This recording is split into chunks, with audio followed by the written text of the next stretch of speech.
Hello everyone, welcome back to my channel. Today we are going to discuss about Indian education system, in which we will discuss Gurukul system, medieval system, modern education system, and in last we will discuss about the achievements of Indian education system. So let's start with the introduction of Indian education system कि Indian education system होता क्या है। अगर हम अपने constitution की बात करें, संविधान की बात करें, लॉ के अंदर भी एजुकेशन को as a fundamental right mention किया गया है कि right to education is a right of every single person in India, कि हर एक पर्सन के पास राइट है, उसका अधिकार है कि उसे एजुकेशन मिले।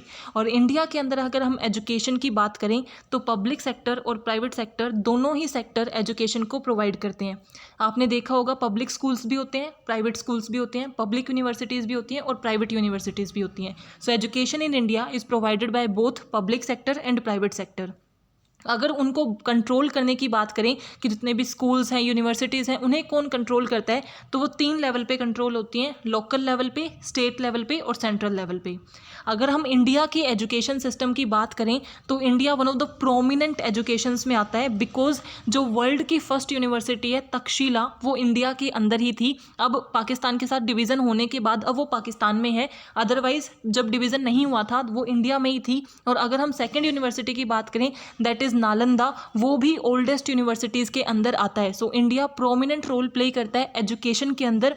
तो अभी हम वही डिस्कस करेंगे कि इंडिया के अंदर एजुकेशन किस किस तरीके से इवॉल्व हुई है, वेस्टर्न एजुकेशन कैसे आई, वो सब हम डिस्कस करेंगे। What are the features of Indian education system. अगर हम अपने इंडियन एजुकेशन सिस्टम की बात करें तो उसके फीचर्स क्या हैं।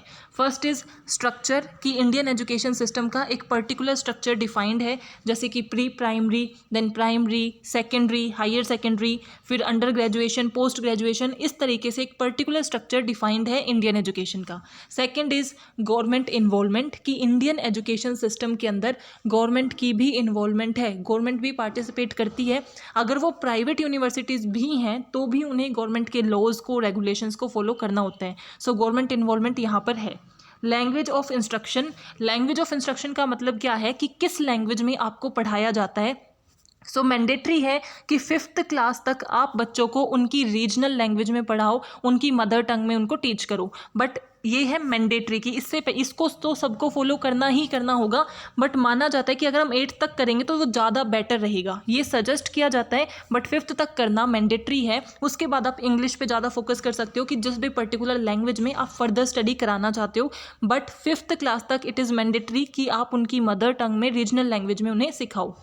सेंट्रल एंड स्टेट बोर्ड इसमें होते हैं, जैसे आपने देखा होगा सीबीएसई सेंट्रल बोर्ड है और स्टेट बोर्ड आपके हरियाणा बोर्ड हो सकता है, यूपी बोर्ड, बिहार बोर्ड, ये सब आपके क्या है, स्टेट बोर्ड हैं।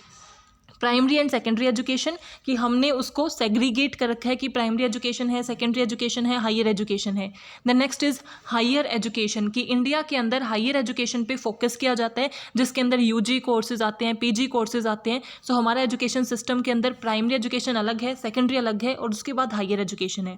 Technical and professional education is also very important in Indian education system, कि अगर आप इंडियन एजुकेशन सिस्टम की बात करोगे तो टेक्निकल एजुकेशन बहुत ज़्यादा स्पेस को लिए बैठी है और वो मीन्स बहुत ज़्यादा प्रोमिनेंट भी मानी जाती है, जैसे आईआईटी है, आईआईएम है, ये सारे बहुत प्रोमिनेंट कोर्सेज माने जाते हैं। देन गवर्नमेंट इनिशिएटिव्स, कि गवर्नमेंट एजुकेशन के लिए नंबर ऑफ इनिशिएटिव्स लेके आती है, पब्लिक स्कूल ओपन किए जाते हैं, एनकरेज किया जाता है कि जो बच्चे नहीं पढ़ रहे वो भी एजुकेशन के टुवर्ड्स अट्रैक्टेड हों और एजुकेशन को गेन करें। चैलेंजेस भी काफ़ी हैं, बिकॉज अगर किसी चीज़ की कोई ना कोई बेनिफिट है तो कोई ना कोई चैलेंजेस तो उनको फेस करने ही पड़ते हैं। तो इंडिया में क्या क्या वेरियस चैलेंजेस फेस किए जाते हैं, just like lack of infrastructure, की उतना अच्छा इंफ्रास्ट्रक्चर नहीं है जितना अच्छा होना चाहिए, स्किल्ड टीचर्स की अवेलेबिलिटी नहीं है, पब्लिक स्कूल्स में अब भी उतने अच्छे और स्टैंडर्डाइज टीचिंग नहीं प्रोवाइड की जाती। So these are the various challenges, but इन चैलेंजेस को कोप करने के लिए गवर्नमेंट इनिशिएटिव बना रही है सो दैट एक अच्छी स्टैंडर्डाइज एजुकेशन प्रोवाइड की जा सके। नाउ अब हम डिस्कस करते हैं कि किस तरीके से एजुकेशन इवॉल्व हुई है। अभी तक हमने देखा कि इंडियन एजुकेशन सिस्टम क्या है और उसके क्या फीचर्स हैं। नाउ एजुकेशन सिस्टम इन एंशिएंट इंडिया, कि पुराने टाइम में एजुकेशन सिस्टम कैसे था। तो अगर हम पुराने टाइम में बात करें, एंशिएंट टाइम में बात करें, तो उस टाइम पे एजुकेशन किस चीज़ पे दी जाती थी, ताकि एक इंडिविजुअल पर्सन की पर्सनल ग्रोथ हो, और इसमें हम गुरुकुल सिस्टम का यूज़ करते थे। इंडियन जो एजुकेशन है वो one of the oldest education है पूरे वर्ल्ड के अंदर, और यही इंडिया की क्वालिटी भी है जिस पे इंडिया को प्राउड है।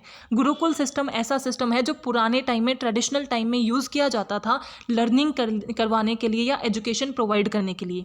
गुरुकुल का मतलब क्या है? गुरुकुल एक प्लेस था जहाँ पे गुरु अपनी फैमिली के साथ रहता था, और जो स्टूडेंट उनसे सीखना चाहते थे वो भी वहीं आकर उनके साथ रहते थे, वो उन्हें ट्रेन करते थे और उसी तरीके से एजुकेशन दी जाती थी। वहाँ पे एडमिशन का क्राइटेरिया क्या था कि जो स्टूडेंट ये चाहता था कि वो उस गुरु से सीखे, तो उन्हें उस गुरु को कन्विंस करना पड़ता था कि उस स्टूडेंट के अंदर, उस पर्टिकुलर पर्सन के अंदर वो डिज़ायर है, वो डिटर्मिनेशन है और वो इंटेलिजेंस है कि वो उस स्टडी को परस्यू कर सकता है। लोअर कास्ट के पीपल को सिर्फ जिस कास्ट से वो बिलोंग करते हैं उनका जो पर्टिकुलर ऑक्यूपेशन होता था वही एजुकेशन दी जाती थी, और किसी हायर एजुकेशन को लेने की कोई परमिशन नहीं थी और उनको एक्सेप्ट भी नहीं किया जाता था, और गर्ल्स के एजुकेशन पे भी इतना फोकस नहीं किया जाता था। सो एनिशिएंट इंडिया सबसे पहले किस तरीके से ट्रेडिशनल एजुकेशन होती थी वो है हमारी एनिशिएंट इंडिया में, जो गुरुकुल के थ्रू की जाती थी। और गुरुकुल में क्या था? जिसके अंदर गुरु जो हैं वो अपनी जहाँ पे रहते थे वहीं पे स्टूडेंट्स को बुलाया जाता था, वो भी गुरु के साथ रहेंगे, गुरु की चीज़ों में हेल्प करेंगे, उनके कोई काम करवा देंगे, और उसी तरीके से वहाँ पे उन्हें शिक्षा दी जाएगी, वहाँ पे उन्हें एजुकेशन दी जाएगी। That is Gurukul system. अब गुरुकुल सिस्टम की क्या कैरेक्टरिस्टिक्स हैं कि ये एनिशिएंट ट्रेडिशन यानी कि पुराने टाइम में फॉलो किया जाता था। अब भी कुछ गुरुकुल स्कूल्स आपको मिल जाएंगे बट वो इतने अब नहीं हैं, बहुत कम गुरुकुल स्कूल्स रह गए हैं। टीचर सेंट्रिक, कि जो गुरुकुल सिस्टम है वो क्या था? टीचर सेंट्रिक था, टीचर पे ज़्यादा फोकस्ड था, टीचर की बेनिफिट्स पे, टीचर की कन्वीनियंस के टुवर्ड्स ज़्यादा था, क्योंकि जहाँ टीचर रहता था सभी स्टूडेंट्स को वहीं जाना होता था। टीचर जिस तरीके से पढ़ाना चाहता था, जब पढ़ाना चाहता था, उस तरीके से टीचिंग होती थी।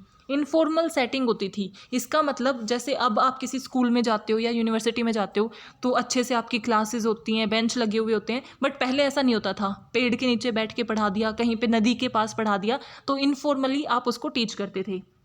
करिकुलम एक बहुत ज़्यादा स्टैंडर्डाइज या रिजिड करिकुलम नहीं होता था, जैसे अब आपको होता है कि जो सिलेबस में आपको वही पढ़ना है, ऐसा नहीं होता था। वहाँ पे जिसको जो लर्निंग चाहिए, जिसको जिस चीज़ में ज़्यादा इंटरेस्ट है वो चीज़ें उन्हें सिखाई जाती थी। Then personalised learning, as I said कि उनका कोई रिजिड करिकुलम नहीं होता था, रिजिड सिलेबस नहीं होता था, तो वो ज़्यादा पर्सनलाइज लर्निंग करते थे।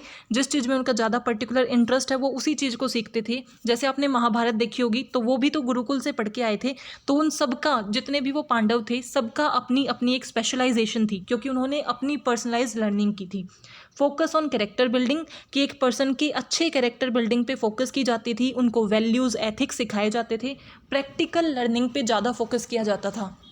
ऐसा नहीं होता था कि बहुत ज़्यादा बुक्स हैं जो आपको पढ़नी है, नंबर ऑफ़ पेजेस हों, नहीं, ऐसा नहीं। आपको प्रैक्टिकल लर्निंग, एक्चुअल में उस चीज़ को एग्जीक्यूट करके सीखने पर उसको दिखाया जाता था। एंड कल्चरल सिग्निफिकेंस, आपका जो कल्चर है, रिलीजन है, उसकी सिग्निफिकेंस आपको समझाई जाती थी, आपकी स्पिरिचुअलिटी को डेवलप किया जाता था। तो ये क्या थी? कैरेक्टरिस्टिक्स। नाउ ऑब्जेक्टिव क्या थे कि गुरुकुल सिस्टम के क्या पर्पसेस थे पढ़ाने के टाइम, एजुकेशन के टाइम, ताकि वो ओवरऑल होलिस्टिक डेवलपमेंट कर सके एक पर्सन की, उसकी पर्सनैलिटी की हर एक डायमेंशन को डेवलप करें, चाहे वो उसका कॉग्निटिव डायमेंशन है, चाहे वो उसका फिजिकल डायमेंशन है, हर एक पर्सन की कंप्लीट ग्रोथ एंड डेवलपमेंट पे फोकस होता था। Improvement of character, as I said कि कैरेक्टर बिल्डिंग पे फोकस होती थी, आपको एक अच्छा इंसान, एक गुड ह्यूमन बीइंग बनाने पे फोकस किया जाता था, ये उनका ऑब्जेक्टिव था। प्रैक्टिकल लर्निंग प्रोवाइड करना ऑब्जेक्टिव था, कि जो भी इन्हें सिखाना है वो ये नहीं कि सुन के सीखेंगे, करके सीखने पे, लर्निंग बाय डूइंग पे फोकस किया जाता था। कंजर्वेशन ऑफ कल्चर, कि आप कल्चर की सिग्निफिकेंस को समझो, उसको बचाने पे सोचो। ऐसा नहीं कि आप नई मॉडर्न चीज़ों को एक्सेप्ट किए जा रहे हो तो पुराने को आप भूल जाओ। कंजर्व करके रखो, अपने कल्चर के साथ लव करो। देन कंजर्वेशन ऑफ लर्निंग, कि लर्निंग को किस तरीके से स्टोर रखना है, किस तरीके से रिटेन करना है, ये प्रोवाइड करते थे। फंडामेंटल पर्सनालिटी डेवलपमेंट, कि जो आपकी बेसिक पर्सनालिटी ट्रेट है उसकी डेवलपमेंट पे फोकस किया जाता था। और एनवायरमेंटल अवेयरनेस, इनका एक और ऑब्जेक्टिव क्या था कि एनवायरमेंट के रिगार्डिंग अवेयरनेस प्रोवाइड करें, कि एनवायरमेंट हमारे लिए कितना ज़रूरी है, प्रकृति को, नेचर को हमें क्यों सस्टेन करना चाहिए, क्यों उनको प्रोटेक्ट करना चाहिए, ये सारी चीज़ें उनकी ऑब्जेक्टिव थी। बट गुरुकुल सिस्टम की कुछ डिसएडवांटेज डिसएडवांटेजेस भी थी, जिसमें से फर्स्ट है सोशल आइसोलेशन, बिकॉज जो भी पढ़ना चाहते थे उन्हें अपनी फैमिली को, अपने जगह को, गाँव को छोड़ के गुरु के पास जाना पड़ता था, वो सोशल आइसोलेटेड हो जाते थे, अलग हो जाते थे. So that is a discrimination, that is a disadvantage. Another is discrimination because ये किसको अलाउड था, जो लोअर कास्ट के पीपल थे उन्हें सिर्फ ऑक्यूपेशन वाली अलाउ थी, बाकी एजुकेशन अलाउ नहीं थी. तो कहीं ना कहीं भेदभाव हो रहा था, बायसनेस थी, डिस्क्रिमिनेशन हो रहा था. फीमेल्स को अलाउड नहीं था कि वो गुरुकुल सिस्टम में एडमिशन ले और वहाँ पे लर्निंग करें. लिमिटेड एक्सेसिबिलिटी, हर किसी को एक्सेसिबल नहीं था. स्पेशली अगर आपने देखा होगा, अगर आप जो माइथोलॉजिकल शोज देखते हो, तो गुरुकुल के अंदर हायर जो कास्ट से बिलोंग करते थे या जिनकी फाइनेंशियली बहुत ज़्यादा स्टेबल थे, वो ज़्यादा गुरुकुल सिस्टम में स्टडी करने के लिए जाते थे. तो ये हर एक पर्सन के लिए एक्सेसिबल नहीं था. डिपेंडेंसी ऑन गुरु, कि आपकी लर्निंग कैसी होगी, आप कितना अच्छा सीखोगे, वो टोटली डिपेंड करता था आपके गुरु के ऊपर. Lack of adaptability of modern context, because ये कंजर्वेशन पे फोकस करते थे, तो मॉडर्न कंटेक्स्ट को ये अडप्ट नहीं करते थे. So that was all about Gurukul system. तो सबसे पहले हमने डिस्कस किया कि इंडियन एजुकेशन सिस्टम क्या है, इंडियन एजुकेशन किस तरीके से इवॉल्व हुई है. तो सबसे पहली स्टेज थी गुरुकुल सिस्टम की, फिर मेडिवल की आती है और फिर मॉडर्न एजुकेशन की आएगी. तो हमने गुरुकुल सिस्टम डिस्कस कर लिया है कि गुरुकुल सिस्टम क्या था. एनिशियंट टाइम में, पुराने टाइम में यूज किया जाता था, जिसके अंदर गुरुकुल क्या है, एक प्लेस है जिसके अंदर गुरु आपको सिखाते थे. उसके क्या एडवांटेजेस हैं, क्या डिसएडवांटेजेस हैं, क्या फीचर्स हैं, वो हमने डिस्कस कर लिए. Now education system in medieval India, कि गुरुकुल सिस्टम के बाद जो आया वो है मेडिवल इंडिया एजुकेशन सिस्टम, जिसमें हम थोड़े इवॉल्व हो गए थे. और गुरुकुल की बजाय जब हमारे जो नेशन है इंडिया के ऊपर बहुत से राजा राज करने के लिए आए, फॉरेन रूलर्स आए, उस टाइम पे वो किस तरीके की एजुकेशन लेके आए, वो है education system in medieval India. Medieval period witnessed a radical transformation of Indian सब कॉन्टिनेंट, कि इंडिया के अंदर बहुत हाई अमाउंट पे ट्रांसफॉर्मेशन हुआ, बहुत बड़ा चेंज आया एजुकेशन के अंदर, कि हम गुरुकुल से कम्प्लीटली किसी और तरफ बढ़ गए, किसी और फॉर्म में चले गए लर्निंग के लिए. The country was invaded by various foreign rulers and several traders from around the world and they came to settle education system in India, कि अलग अलग जगह से लोग आ रहे थे जो इंडिया में रूल कर रहे थे, फॉरेन रूलर्स आ रहे थे, जैसे कि बाबर हैं, ये सब क्या है, जो मुस्लिम रूलर्स थे वो इस टाइम पे सबसे ज़्यादा थे, और वो जो इस एजुकेशन सिस्टम को लेके आए, that was medieval education system. Education developed with the fresh expected during that period as there was an interaction between Indian and Islamic tradition, कि इंडियन और इस्लामिक ट्रेडिशन जुड़ गए थे. और उस टाइम पे जो इस्लामिक एजुकेशन थे और इस्लामिक जो पीपल थे वो क्या थे, एजुकेशन सिस्टम को लेके आए थे. उनका एजुकेशन देने का तरीका बहुत डिफरेंट था इन कंपैरिजन टू जो हमारा कल्चरल था कि हम गुरुकुल के थ्रू एजुकेशन लें. तो मेडिवल की क्या क्या कैरेक्टरिस्टिक्स हैं. First is patronage of the rulers, कि जो हमारे रूलर्स थे जो इंडिया पे रूल करने आए, जैसे हमने बोला कि इस्लामिक पीपल जो उस टाइम पे सबसे ज़्यादा प्रोमिनेंट थे, उन्हीं के सपोर्ट से न्यू एजुकेशन सिस्टम आया था जो मेडिवल एजुकेशन है. तो यानी कि उन्हीं के सपोर्ट से नई एजुकेशन हमें मिलनी शुरू हुई थी. नो स्टेट कंट्रोल, कि वहाँ पे जो भी रूलर्स आ रहे थे ना, वो उस पर कोई कंट्रोल नहीं रख रहे थे कि हम जैसा चाहेंगे वैसा ही होगा. उन्होंने काइंड ऑफ फ्रीडम प्रोवाइड कर दी थी एजुकेशन के लिए. प्रोविजन ऑफ वेरियस डिसिप्लिन, उन्होंने वेरियस डिसिप्लिन्स अलाउ किए थे कि आप जिस तरीके की चाहते हो उस तरीके की नॉलेज आप ले सकते हो. अगर आपको अर्थशास्त्र की लेनी है, आपको मैथमेटिक्स की लेनी है, आपको मेडिकल साइंस की लेनी है, जिस तरीके की नॉलेज लेनी है उस हर एक कॉन्सेप्ट, हर एक डिसिप्लिन को अलाउ किया गया था. नॉर्म्स ऑफ कंडक्ट, अभी मैंने बोला कि वो कंट्रोल नहीं रखते थे, उन्होंने कुछ रूल्स, कुछ नॉर्म्स बना दिए थे, कुछ रूल्स एंड रेगुलेशंस बना दिए थे कि वो आपको एजुकेशन के टाइम क्या करने पड़ेंगे, फॉलो करने पड़ेंगे. टीचर एंड स्टूडेंट रिलेशनशिप, जैसे हमने गुरुकुल सिस्टम में बोला, वहाँ पे भी टीचर और स्टूडेंट रिलेशनशिप काफ़ी अच्छे होते थे, स्ट्रॉन्ग बॉन्ड होती थी. इसी तरीके से यहाँ पे भी टीचर और स्टूडेंट रिलेशनशिप काफ़ी स्ट्रॉन्ग होते थे और उनके बीच में अच्छी बॉन्ड होती थी. डिसिप्लिन एक प्रोमिनेंट कैरेक्टरिस्टिक्स थी कि एजुकेशन में डिसिप्लिन होना बहुत ज़रूरी है, पंक्चुअलिटी होनी बहुत ज़रूरी है. जैसा आपके टीचर बोले वो चीज़ें आपको फॉलो करनी पड़ेंगी. Organisation of education system in medieval India, कि 3 तरीके से एजुकेशन दी जाती थी इन मेडिवल इंडिया. तो वो क्या थे, बिस्मिल्लाह, मकताब्स एंड मदरसा. बिस्मिल्लाह क्या है, बिस्मिल्लाह एक तरीके की सेरेमनी है. सेरेमनी यानी कि जब एक पर्सन या एक बच्चा 4 साल 4 महीने और 4 दिन का हो जाता था तो उसकी बिस्मिल्लाह सेरेमनी की जाती थी और उस दिन उसे अपनी फैमिली से छोड़कर मौलवी के पास भेज दिया जाता था एजुकेशन के लिए. That is known as Bismillah ceremony. और गुरुकुल सिस्टम के अंदर भी ये सेरेमनी होती थी जिसको हम बोलते थे उपनन्या सेरेमनी, बट नेम चेंज हुआ है. चीज़ वही है कि बिस्मिल्लाह सेरेमनी भी वही है और गुरुकुल सिस्टम के अंदर जो उपनन्या सेरेमनी होती थी वो भी वही है। बट बिस्मिल्लाह में क्या है, उसकी एज डिटरमाइन थी कि 4 साल 4 महीने और 4 दिन का जब बच्चा होगा तो उसे मौलवी के पास भेज दिया जाएगा आगे की एजुकेशन लेने के लिए। देन सेकंड इज़ मकताब्स। उसका मतलब क्या है, जहाँ पे आपको प्राइमरी एजुकेशन प्रोवाइड की जाएगी। यहाँ पे जो जर्नल पीपल हैं, जो बेसिक लोग हैं, नॉर्मल पर्सन्स हैं, उनके जो बच्चे हैं उनको अगर एजुकेशन चाहिए तो वो प्राइमरी एजुकेशंस इधर से गेन कर सकते हैं। उनको राइटिंग, रीडिंग, अर्थमेटिक सारी नॉलेज यहाँ दी जाएगी। मदरसा क्या है, जिन्होंने मकताब से प्राइमरी एजुकेशन ले ली, अब जब वो हायर एजुकेशन लेना चाहते हैं तो उसके लिए वो मदरसा को ज्वाइन कर सकते हैं और वहाँ से हायर लेवल ऑफ एजुकेशन को गेन कर सकते हैं। सो ये 3 ऑर्गेनाइजेशंस थी जहाँ पे एजुकेशन दी जाती थी ड्यूरिंग मेडिवल पीरियड, बिस्मिल्लाह, मकताब्स एंड मदरसा। Now what were the objectives. Objective क्या थे इस ड्यूरिंग, कि आप मुस्लिम कल्चर को मेजरली प्रमोट किया जाता था। वो चाहते थे कि जितने भी स्टूडेंट्स हैं जो भी गेन कर रहे हैं नॉलेज, वो मुस्लिम कल्चर को प्यार करें, मुस्लिम कल्चर के टुवार्ड्स उनका एफिलिएशन आ जाए, वो मुस्लिम कल्चर को पसंद करना स्टार्ट कर दें। Then vocational training. Vocational training पे फोकस किया जाता था, प्रैक्टिकली हर चीज़ पे करने पे। ये गुरुकुल सिस्टम में भी था कि आपके स्किल्स को डेवलप करने पे फोकस करना, प्रैक्टिकल थिंग्स को परफॉर्म करने पे फोकस करना। Then character building. यहाँ पे भी देखो कुछ चीज़ें कॉमन होती हैं। कैरेक्टर बिल्डिंग आप हमेशा चाहते हो कि एजुकेशन के थ्रू एक जो भी पर्सन एजुकेशन ले रहा है वो एक अच्छा इंसान बने, एक गुड पर्सन, एक गुड ह्यूमन बीइंग बने। तो कैरेक्टर बिल्डिंग गुरुकुल सिस्टम के टाइम भी ऑब्जेक्टिव था, मेडिवल के टाइम भी ऑब्जेक्टिव था और मॉडर्न एजुकेशन का भी ऑब्जेक्टिव है।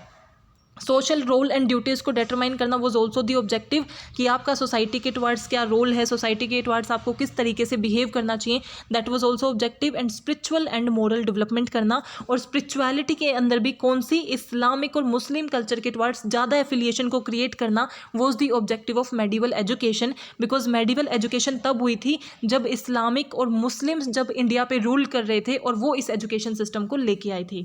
Now the next is beginning of modern education system in India. कि सबसे पहले हमने क्या देखा, इंडियन एजुकेशन सिस्टम। तो सबसे पहला क्या था, किस तरीके से इवॉल्व हुआ है। सबसे पहले गुरुकुल सिस्टम था एनिशियंट टाइम में, उसके बाद मेडिवल सिस्टम आया जिसमें जब फॉरेन रूलर्स, इस्लाम के लोग आके इंडिया पे रूल कर रहे थे तो वो किस एजुकेशन को लेके आए। And then modern education system in India. Modern education कब से शुरू हुई, जब ब्रिटिशर्स इंडिया पे रूल करने लग गए। पहले मुस्लिम्स ने रूल किया, उनके रूल करने के बाद ब्रिटिशर्स ने रूल किया, तो वो किस एजुकेशन को लेके आए, मॉडर्न एजुकेशन को लेके आए, वेस्टर्न एजुकेशन को इंडिया के अंदर लेके आए। उसकी कैरेक्टरिस्टिक्स क्या थी, कॉलोनियल इन्फ्लुएंस, कि ब्रिटिश जो थी, ब्रिटिश अपनी कॉलोनी को लेके आए और उसी के इन्फ्लुएंस से मॉडर्न एजुकेशन सिस्टम स्टार्ट हुआ। Macaulay minute.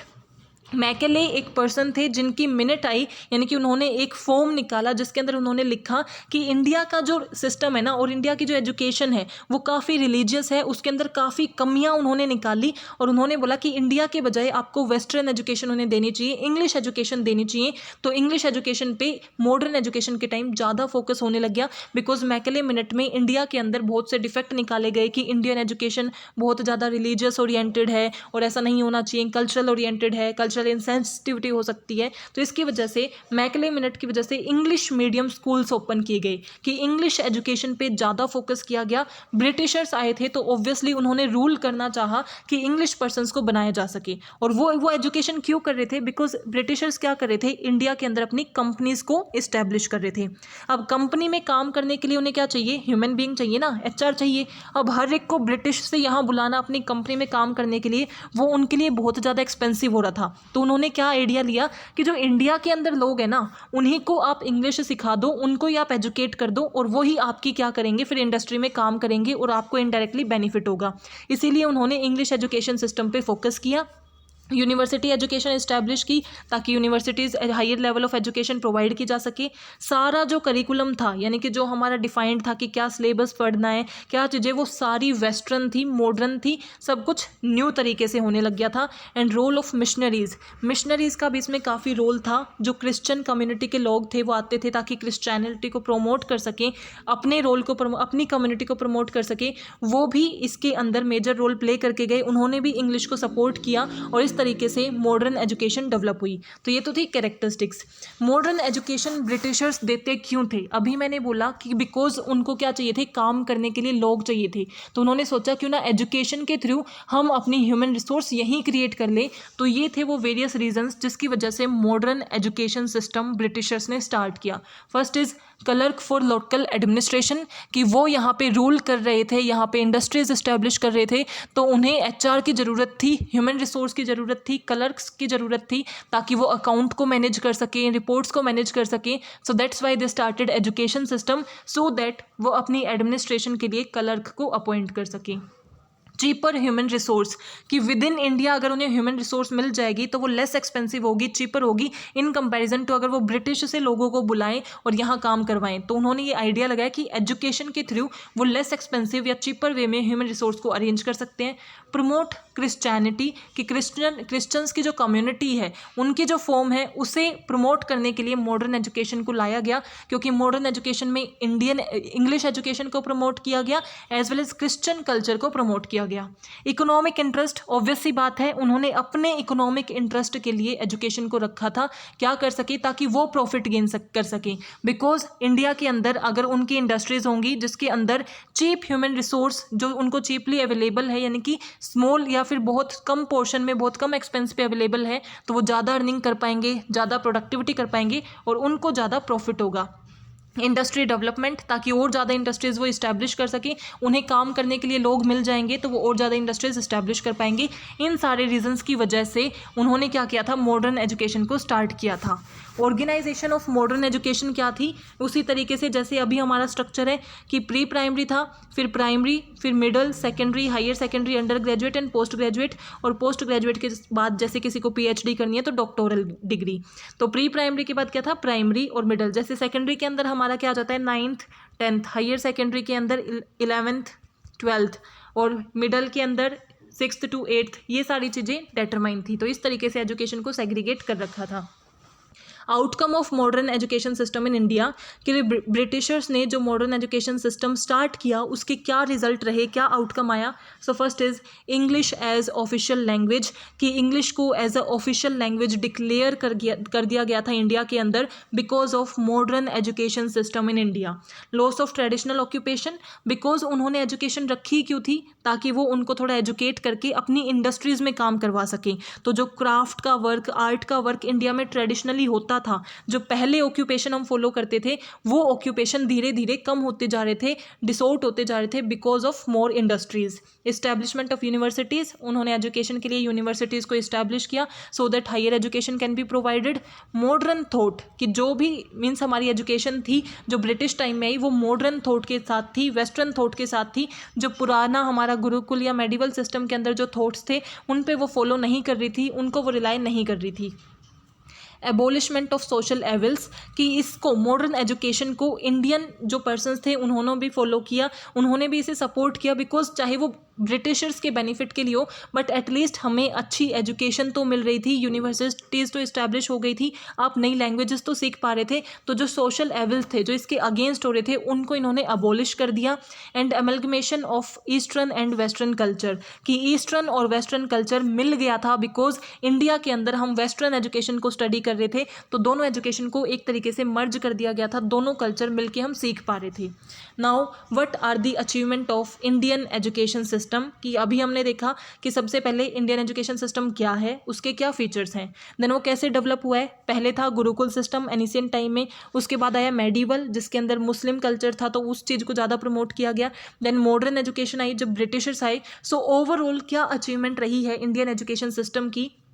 फर्स्ट इव मैसिव एक्सपेंशन हो चुका है कि बहुत ज़्यादा स्कूल्स हैं, अब यूनिवर्सिटीज़ हैं, फ़ॉरेन यूनिवर्सिटीज़ हैं, वहाँ मतलब फ़ॉरेन स्टूडेंट्स भी इंडिया के अंदर पढ़ने आ रहे हैं, तो हमारा बहुत लार्ज स्केल पे एक्सपेंशन हुआ है।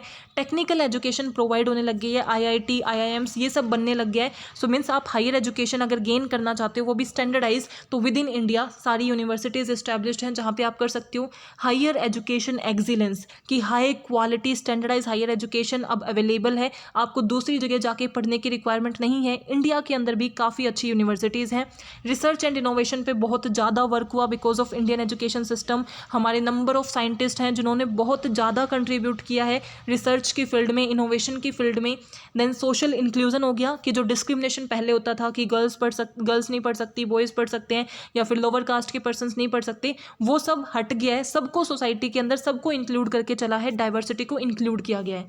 ग्लोबल रिकॉग्निशन है कि इंडियन एजुकेशन सिस्टम को ग्लोबली रिकॉग्नाइज किया जाता है, उसकी इंपॉर्टेंस को, उसकी प्रोमिनेंस को हर कोई समझता है because India is one of the country जो यूनिवर्सिटीज़ के साथ ग्रो हुई थी, जिसमें सबसे पहले यूनिवर्सिटीज़ इस्टेब्लिश हुई थी। कल्चरल हेरिटेज कि हम कितना ही मॉडर्न एजुकेशन पे पहुंच गए हों, आज भी हमारी एजुकेशन सिस्टम में हमारे कल्चर को प्रमोट किया जाता है, उसको अब भी सस्टेन करने पे फोकस किया जाता है, हेरिटेज को अब भी बनाए रखा है।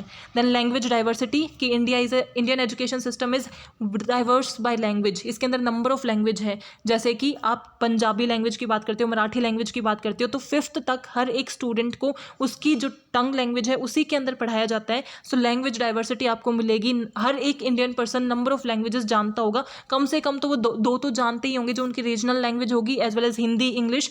तो इसका मतलब हमें लैंग्वेज डाइवर्सिटी मिल गई है। And digital education is also evolving fastly in India कि आप डिजिटलाइज्ड वे से, IT की हेल्प से, इंफॉर्मेशन टेक्नोलॉजी की हेल्प से, इंटरनेट की हेल्प से डिजिटल एजुकेशन भी इंक्रीज हो रही है। सो जो लोग पहले एक्सेस नहीं कर पाते थे, अब वो एजुकेशन को एक्सेस कर पाते हैं with the help of internet. So these are the achievement of Indian education system. So I hope you are clear with this topic. If you have any doubt, please mention in comment section. Thank you. Keep supporting.